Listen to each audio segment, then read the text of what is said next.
This is Migizi Rod's two-piece model, 11-foot, mid-modulus, rated for 20 to 40 pound test line, heavy action, used for trolling mainly. It's looking at baits like a smaller 6 to 8 or 8 to 10, 6 to 10 inch shallow running crankbaits, or your smaller bucktails. You know, wide cork on it or fat cork on it for better ergonomics. It's got the graphite reel seat.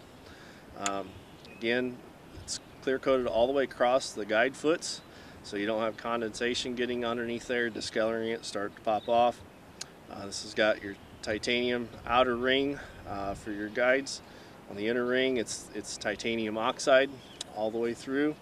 As with all my rods, they all have a solid steel stainless tip on them, and all my rods come with a lifetime warranty.